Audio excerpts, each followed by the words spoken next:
Bhagavad-gītā is spoken by the chief of all self-realized souls, Krishna himself. So it has great, great value, great importance. So if you read this, then you'll find all these things. You have to read it. You have to put in the time, put in the effort to study it, clear the words. Don't be like that rascal who got all the way to Oxford and hadn't even any idea what the words he was using really meant. Clear the words. You'll recover your whole education. You'll recover your whole history, your whole background. So, what happens if you get taken out by 2012? Well, you just come back and do it again. And because you're engaged in this devotional service, you're guaranteed to get a human birth in the next life. And you're guaranteed to pick up at exactly the same point where you left off. Krishna says, my devotee is never vanquished. Actually, he tells Arjuna to say it. He says, tell the world, my devotee is never vanquished. He makes Arjuna the example, because Arjuna was outnumbered and outmaneuvered on the battlefield of Kurukshetra, but still he prevailed and he won the battle because of Krishna's help. But we can all be like that if we take Krishna's help. If we don't take Krishna's help, well, good luck.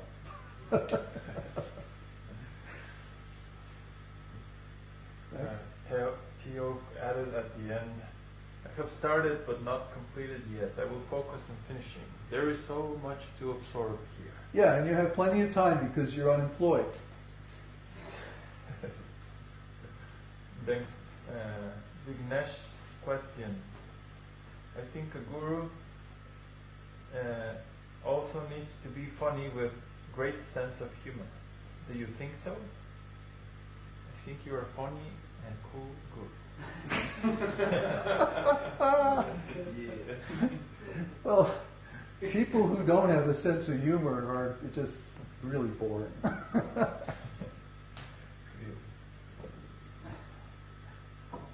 Krishna has a wonderful sense of humor.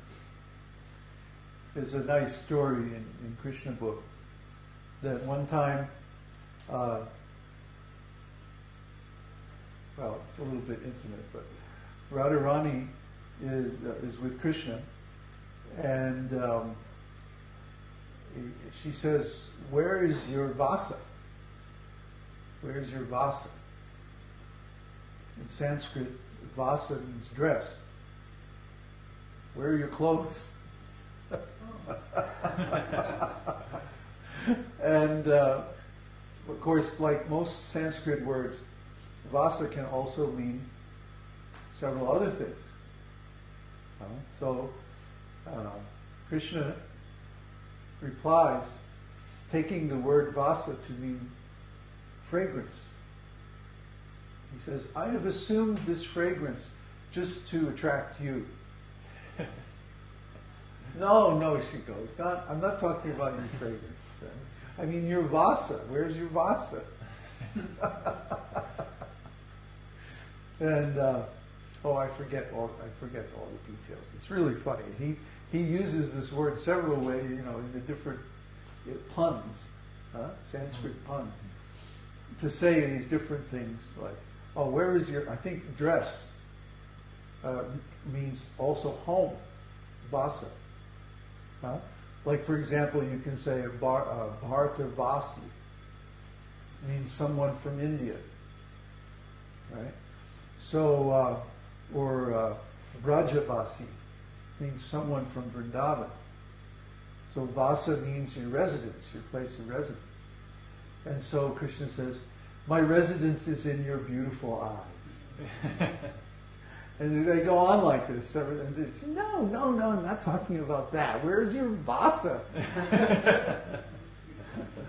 Where's your clothes?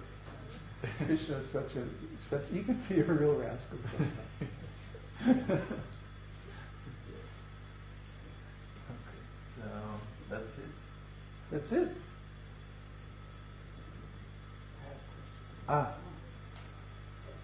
No more questions?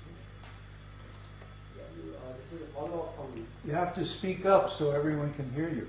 This is a follow-up from first answer that you gave when you were talking about that person who basically just started imitating the right words, but never really understood what he was saying. And I've noticed this in many Vaishnava churches.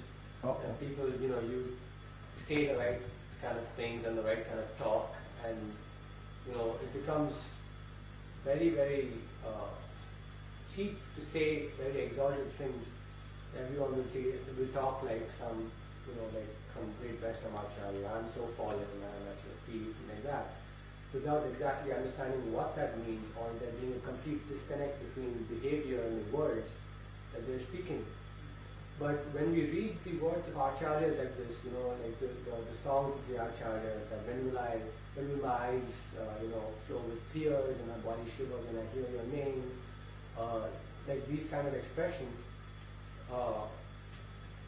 even if we look up the dictionary meanings of these words, there's no way we can duplicate the consciousness of no, we have to know the dictionary meaning of the word.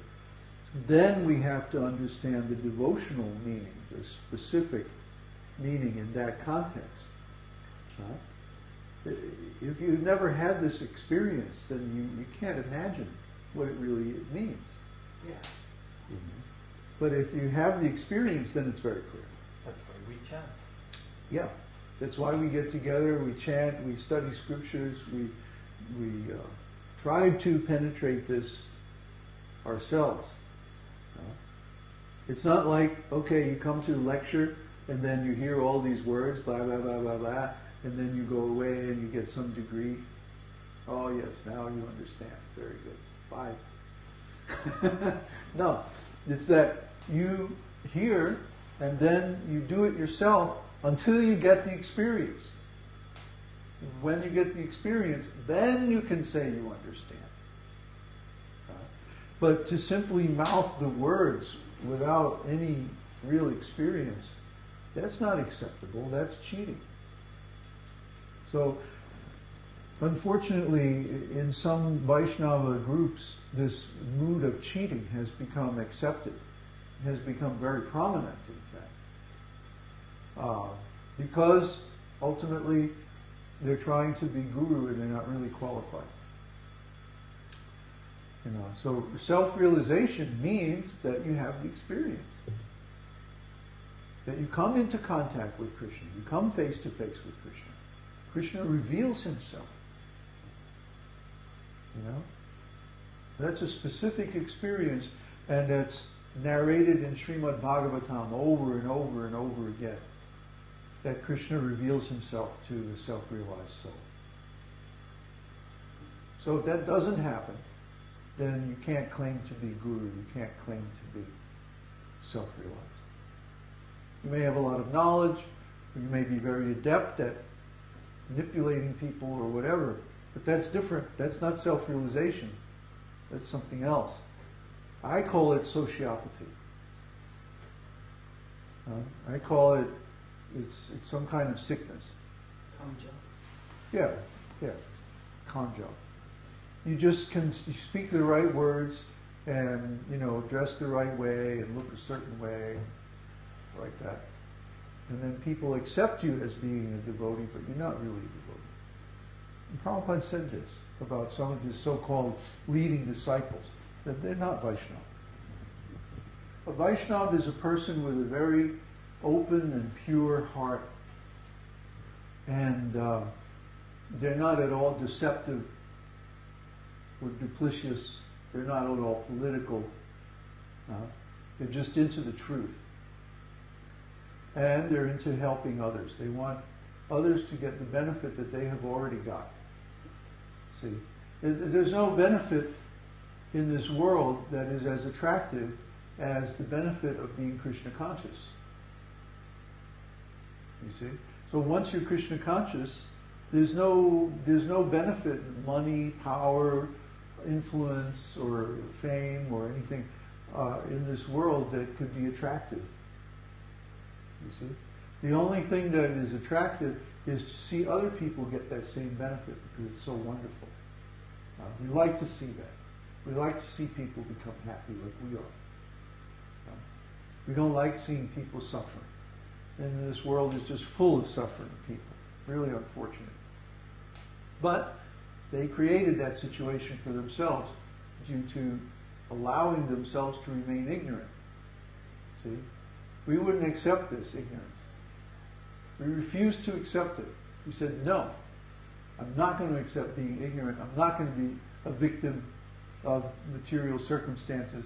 I'm going to search for the knowledge that will set me free. See? And then once we found that knowledge, we refused to accept a simply superficial approach to it, but to actually duplicate the experience that is narrated again and again and again in Śrīmad-Bhāgavatam, and refuse to give up until we attain that goal. See? That requires a special kind of